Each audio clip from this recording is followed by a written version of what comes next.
তোর সঙ্গে আমার কোনো কথা নেই, তুই এখান থেকে চলে যা। আমি জানি তোমার সঙ্গে তোর কোনো কথা নাই। আমি তোকে আটকানোর জন্য আসিনি, আমি তোকে দুটো কথা বলার জন্য শুধু আসছি। এ ভাই, কে আপনি? ভাই আপনি থামেন, কে আমি সেই পরিচয়টা আমি আপনাকে দিব। দাঁড়ান। এই, তুমি এখানে কোনো ঝামেলা করো না, তুমি চলে যাও। আপনি থামেন, আপনার সঙ্গে আমি পরে কথা বলবো। আগে এই বেঈমানটার সঙ্গে আমি আমার হিসাবটা চোকাই, তারপর আপনার সঙ্গে আমি কথা বলবো। এই তোকে বলছি না তোর সঙ্গে আমার কোনো কথা নাই, তুই এখান থেকে চলে যা বলছি। হ্যাঁ হ্যাঁ, আমি জানি তো আমার সঙ্গে তোর কোনো কথা নাই। আমি তোর সঙ্গে কথা বলতে আসি নাই, তোকে আটকাতে আসি নাই। কেন আটকাবো? কি অধিকার তোকে আমি আটকাবো? তুই তো অন্যের বউ, তুই তো অন্যের ঘর নেই। আমি তোকে আটকাতে আসিনি, কিন্তু দুটো কথা বলার জন্য তোকে আসছি। সারা জীবনের মতো তোর কাছ থেকে আমি চলে যাবো, আর কখনো তোর 30 সীমানা আমি আসবো না। এই তোর কথা আমি কি শুনবো? তোর মতো গরিব ছোট লোকের কথা শুনে আমার কোনো ইচ্ছা নাই, তুই এখান থেকে চলে যা।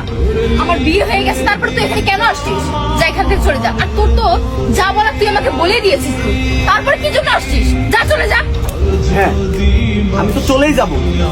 আমি তো তোকে আটকানোর জন্য আসিনি, তোকে বাধা দেওয়ার জন্য আসিনি। তবে আমি মানুষ চিনতে বড় ভুল করেছিলাম, বড়ই ভুল করেছিলাম। আরে তোদের মতো মেয়েরা শুধু চেনে টাকা, অর্থ আর আমি যাচ্ছি। তোদের তো মন একটা না, তোদের তো হাজারটা মন। তোরা তো গিরগিটির মতো রং চেঞ্জ করিস। তবে হ্যাঁ, তোকে একটা ধন্যবাদ দিতে হয়। শুধু তোকে না, তোর এই বড় ভাইকেও ধন্যবাদ দিতে হয়। কারণ সেদিন তোদের দুই ভাই বোনের ওই কথায় আজকে আমি প্রতিষ্ঠিত, আজকে আমি বড় বিজনেস ম্যাগনেট। আজকে আমার কোটি কোটি টাকা, আমার টাকার কোনো অভাব নাই। কি আছে তোর? কি আছে?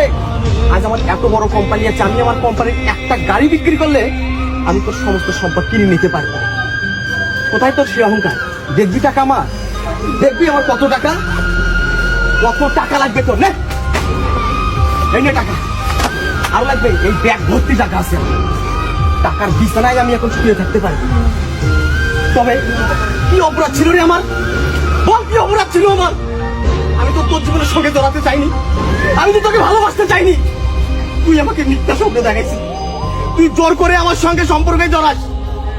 এত স্বপ্ন দেখানোর পর আজ কিভাবে তুই অন্যের বউ হতে পারবি?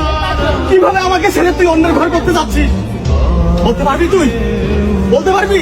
তোদের মতো মেয়েরা, আর তোদের মতো মেয়েরা শুধু আমাদের মতো মধ্যবিত্ত ছেলেদের জীবন নিয়ে খেলে। আমার মতো হাজারো ছেলে অকালে পৃথিবী ছাড়ে কেন জানিস? শুধু তোরা মিথ্যা মিথ্যা ভালোবাসার স্বপ্ন দেখাস। স্বপ্ন দেখানোর পর যখন দেখিস আসলে আমাদের ওরকম অর্থ নাই, আভিজাত্য নাই, তখন আমাদের মুখে লাঠি দিয়ে এইরকম ধনের দিকে বিয়ে করিস। তখন আমাদের জীবনটা নরকে পরিণত হয়। কি অপরাধ ছিল আমার? কি অপরাধ ছিল আমার? বল, কেন আমার জীবনটা এভাবে নষ্ট করলি? কেন কেন?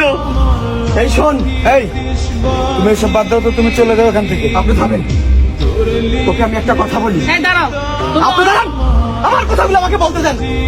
আপনাদের কথা আমি অনেক শুনেছি, আর না, এখন আমি বলবো, আপনারা শুনবেন। তোকে সাক্ষী রেখে আজকে আমি তোকে সাক্ষী রেখে আজকে আমি বলছি, আমার মতো যারা মধ্যবিত্ত ঘরের সন্তান আছে সারা বাংলার ছেলেদেরকে আমি জানাই, এ ভাই তোমরা শোনো, তোমরা শোনো। এদের মতো কান্নাগিনির পিছে না ছুটে নিজের মেধার উপর ফোকাস দাও, নিজের কর্মের উপর ফোকাস দাও। অর্থ কামাই করো, উপার্জন করো। তোমার হাতে যদি টাকা থাকে, পয়সা থাকে, এরকম হাজারো কান্নাগিনি তোমার পিছনে ছুটবে। যদি তোমার টাকা না থাকে, পয়সা না থাকে, এদের মতো কান্নাগিনীরা তোমার কলিজায় সবল দিয়ে অন্যের ঘরের বউ হবে। তোমরা হবে ধ্বংস, তোমরা হবে নেশাগ্রস্ত।